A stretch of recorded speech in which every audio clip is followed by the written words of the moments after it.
오늘 요한일서 4장 1절부터 11절 말씀. 요한일서 4장 1절부터 11절의 말씀입니다. 사랑하는 자들아, 영을 다 믿지 말고 오직 영들이 하나님께 속하였나 시험하라.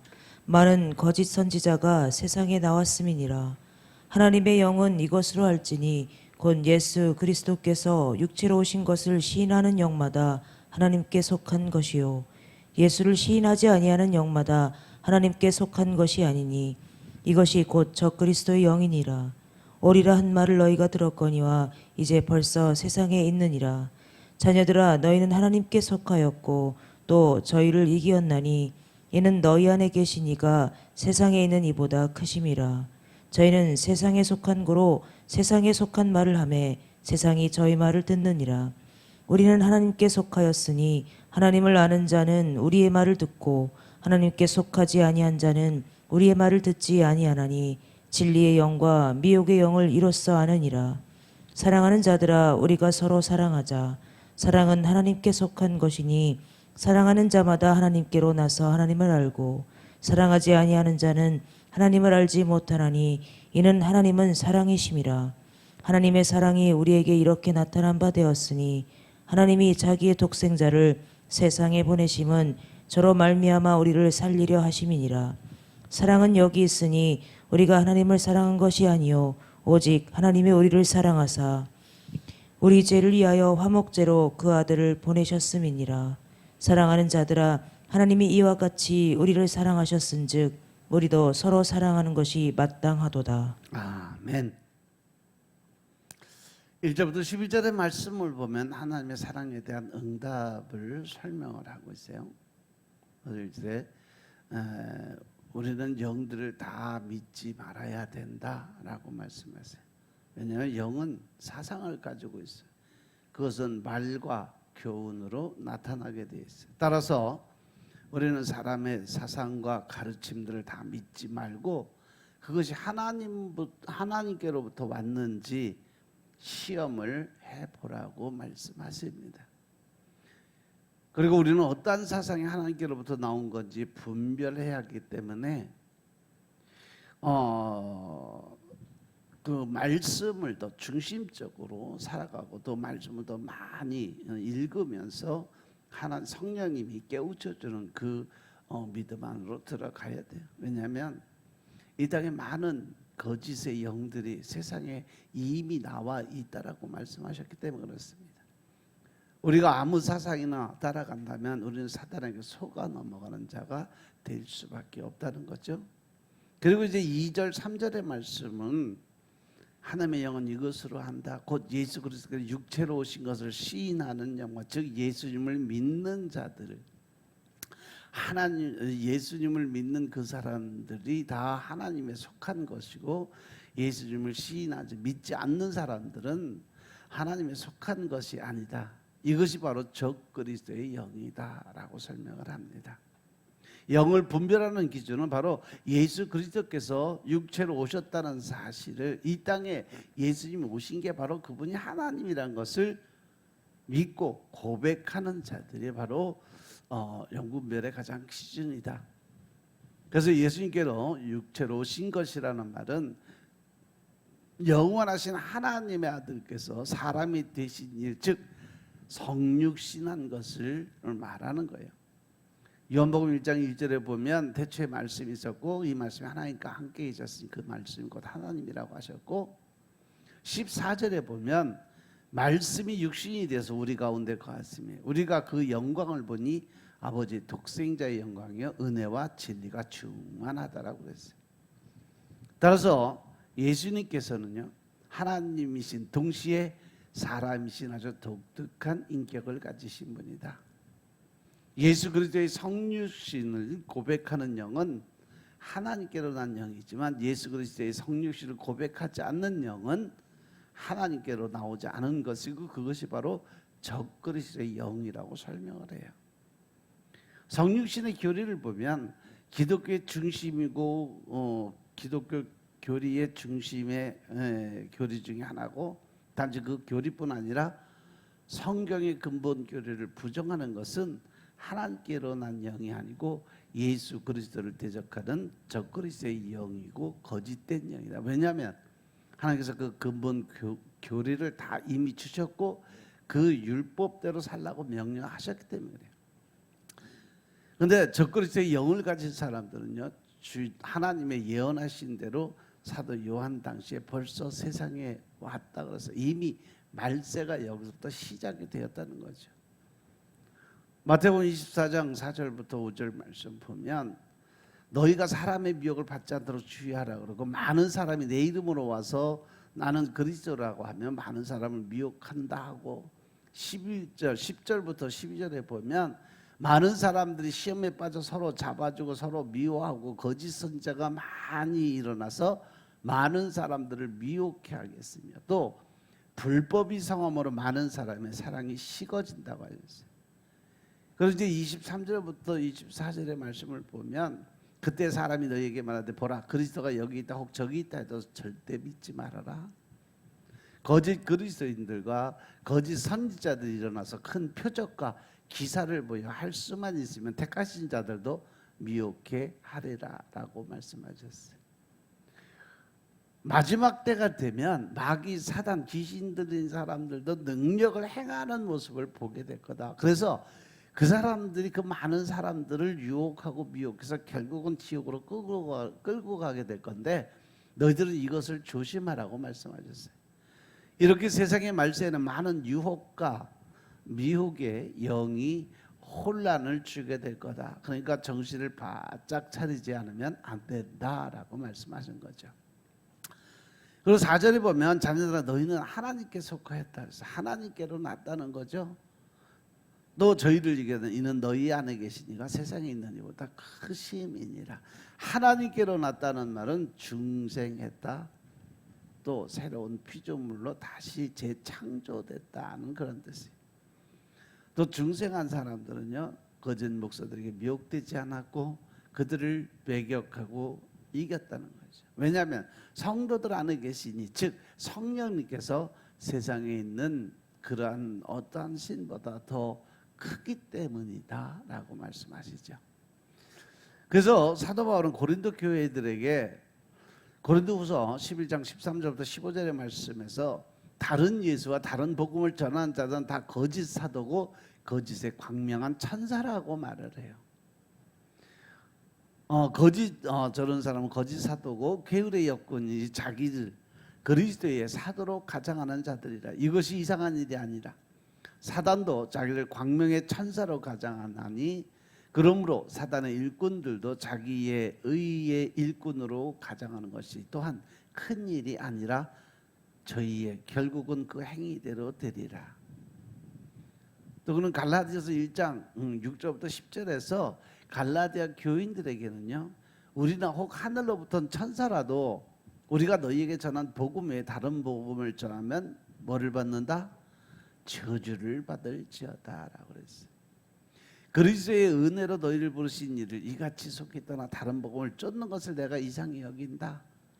다른 복음은 없다. 다만 어떤 사람들이 너희를 요란케 해서 그리스도의 복음을 변하려 함이라고 얘기하면서 그러나 우리는 혹 하늘로부터 천사라도 우리에게 너희가 전한 복음 외에 다른 복음을 전하면 저주를 받을지어다.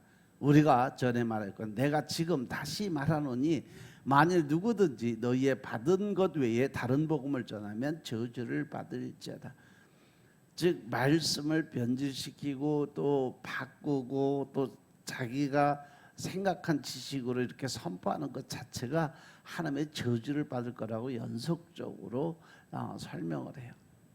그러면서 이제 내가 사람들에게 좋게 할 거냐 하나님께 좋게 할 거냐 내가 사람의 기쁨을 구할 거냐 내가 지금까지 사람의 기쁨을 구하는 것이었다면 그리스도의 종이 아니다라고 선포를 합니다.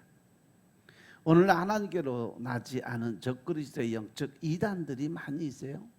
뭐 여호와의 증인이나 몰몬교, 안식교, 통일교, 뭐 신천지, 뭐 제칠 안식교, 이 사이비 이단 종파들과 뭐 천주교회, 자유주의 신학을 믿는 목사들, 성경의 교훈을 넘어서는 은사주의자들, 그러한 사람들이 다 이단에 들어가고 적그리스도의 영들이다라고 설명을 합니다. 그리고 이제 5절 6절에 보면 저희는 세상에 속한 거, 세상에 속한 말을 하며 세상이 저희 말을 듣는다. 저 거짓 교사들은요, 세상에서 나왔고 세상에 속해 있기 때문에 세상에서 나온 아니면 세상에 속한 말을 하고 세상 사람들이 저희 말을 듣게 될 거다. 즉 지식적인 그 삶을 살아간 사람은 지식적인 그러한 것을 받아들이기 때문에 영적인 것에 대해서는 전혀 생각을 못한다는 거죠. 그런데 세상은 하나님을 섬기지 않고 예수 그리스도를 믿지 않는 자들을 가리키는 그런 말씀이죠. 그들 중에 어떤 사람들은 교회에 다니기도 하고 또 예배에 참석을 하기도 하고 또 세례를 받고 교회의 직분을 가진 사람들도 있다라는 겁니다. 그래서 교회 다닌다고 예수 믿는다고 다 천국에 갈 수 있는 것은 아니다라는 것을 분명하게 못을 딱 박는 거죠. 그리고 예수님 당시 대제사장들과 장로들이 그랬어요.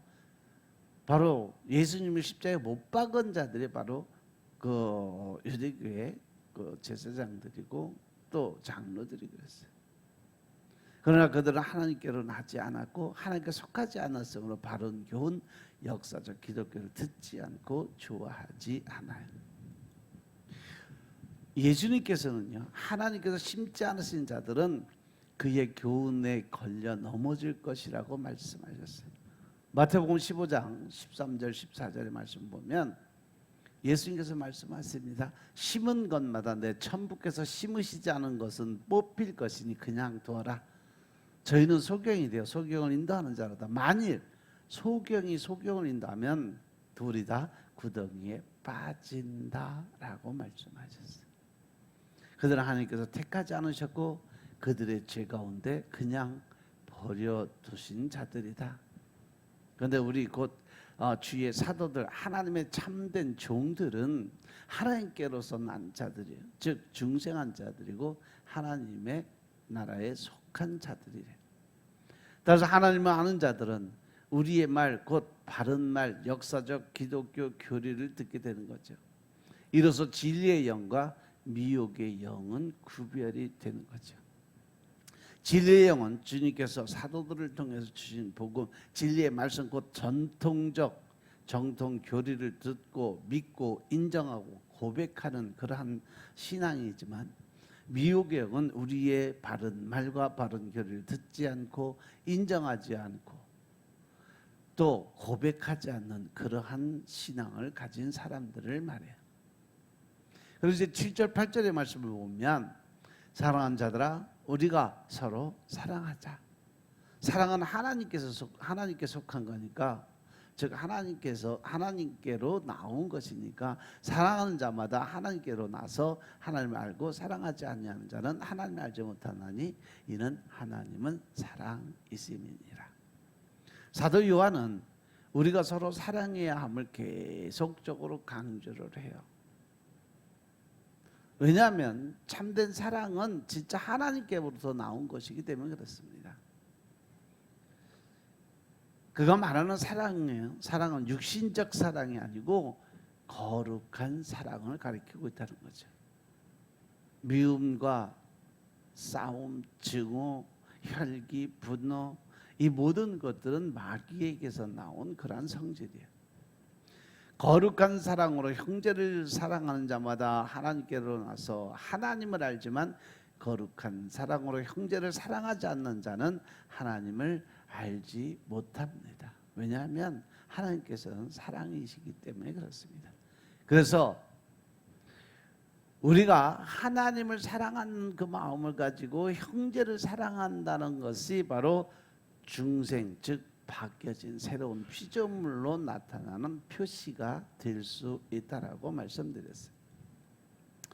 그리고 이제 9절의 말씀을 보면 하나님의 사랑이 우리에게 이렇게 나타난 바 되었으니 하나님이 자기의 독생자를 세상에 보내심은 저로 말미암아 우리를 살리기 위한 거다.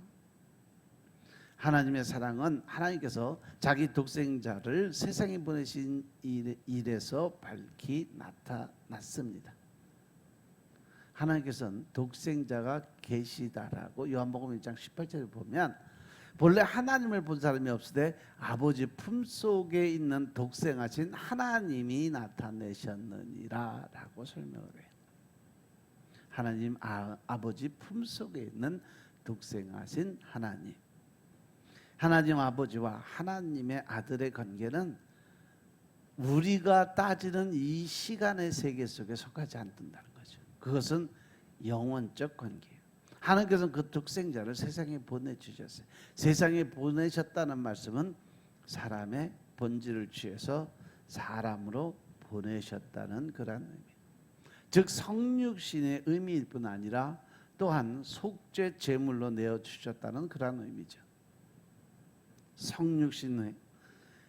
성육신 자체가 신비 중에 신비고 기적 중에 기적이지만 성육신 하신 예수님께서 속죄 제물로 죽으셨다는 것은 우리가 참으로 놀라운 소식 중에 하나죠. 하나님께서 독생자를 이 세상에 보내신 목적은 우리를 살리기 위함이었어요. 아담의 자손인 온 인류의 영혼들이 허물과 죄로 이미 죽었지만 하나님께서 만세전에 택하신 자들은 독생자 예수 그리스도의 대속의 죽음으로 죄 씻음과 새 생명을 얻게 됐다는 거죠. 그래서 에베소서 2장 1절부터 5절의 말씀을 보시면 너희 허물과 죄로 죽었던 너희를 살리셨다.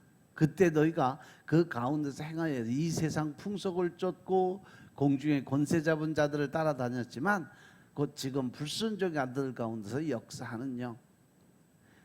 그래서 전에는 우리도 다 그 가운데서 우리 육체의 욕심을 따라 지내며 육체와 마음이 원하는 것을 해서 다른 이들과 같이 본질상 진노의 자녀이었지만 긍휼의 풍성하신 하나님이 우리를 사랑하신 그 큰 사랑으로 인해서 허물로 죽은 우리를 그리스도와 함께 살리셨고 너희가 은혜로 구원을 얻은 거라고 말씀하십니다. 그래서 우리의 허물과 죄를 하나님의 사랑으로 덮어주시고 은혜로 구원을 얻게 만들어 주셨다라고 설명을 하는 거죠. 그리고 이제 10절에 보면 사랑은 여기 있으니 우리가 하나님을 사랑한 것이 아니라 오직 하나님이 우리를 사랑해 주시고 우리 죄를 위해서 화목제물로 그 아들을 이 땅에 보내주셨다. 이 화목제를 다른 말로 하면 유화제물이라고도 표현을 합니다. 하나님께서 독생자를 이 세상에 보내신 사실에서 우리는 참 사랑을 발견합니다. 죄인을 이처럼 사랑하신 하나님의 사랑 같은 그 사랑이 이 세상에 또 어디 있겠냐는 거죠. 아들을 죽여가면서까지 다른 사람들을 구할 수 있는 사람이 과연 어디 있겠냐? 하나님께서는 우리를 극진히 사랑하시기 때문에 우리 죄를 위해서 화목제 즉 유화 제물로 그 아들을 보내주셨다고 그랬어요. 이 유화라는 것은 우리 죄로 인해서 하나님의 진노가 임했는데 그것을 가라앉게 하는 그러한 제물이라 그래서 유화 제물이에요.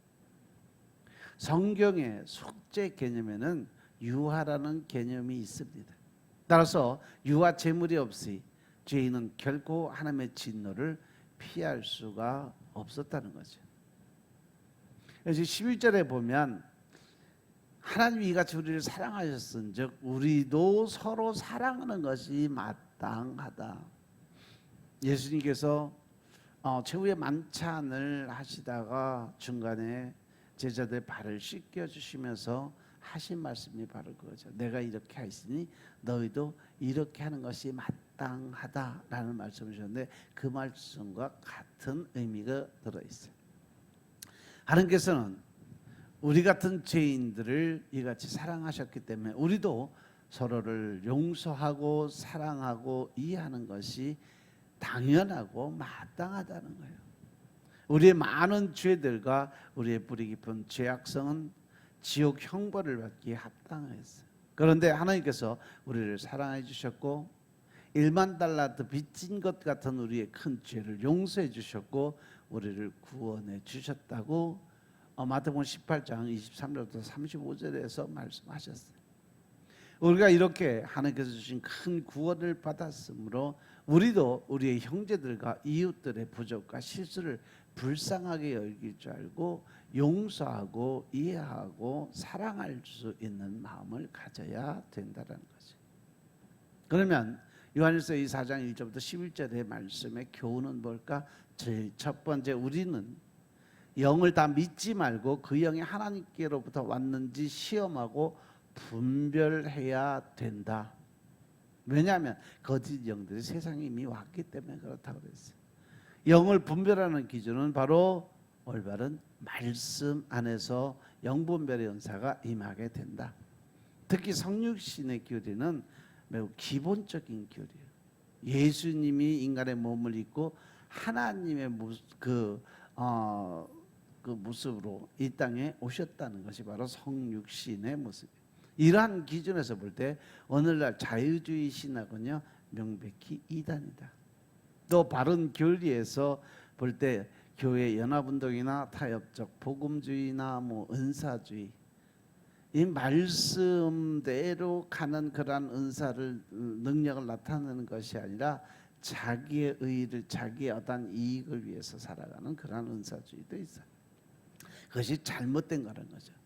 그 두 번째로 우리는 하나님께서 우리를 살리기 위해서 하나님의 독생자를 우리의 죄를 위한 유화 제물로 세상에 보내셨다는 사실을 통해서 하나님의 사랑을 우리가 깊이 깨달아 알아야 된다는 거죠.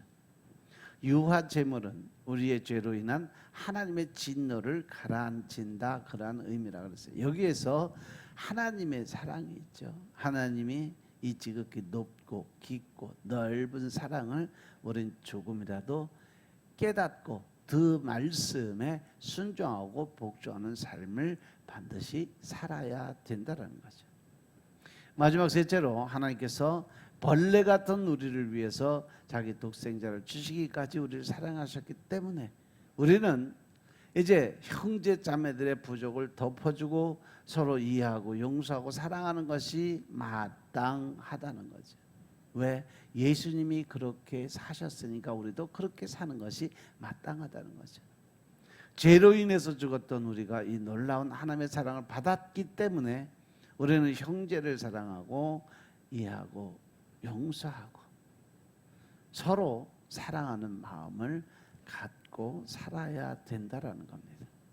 그래서 우리가 하나님의 사랑을 받은 만큼 이제는 그 사랑을 나누고 베풀 수 있는 자리로 들어가시길 주님으로 부탁드립니다.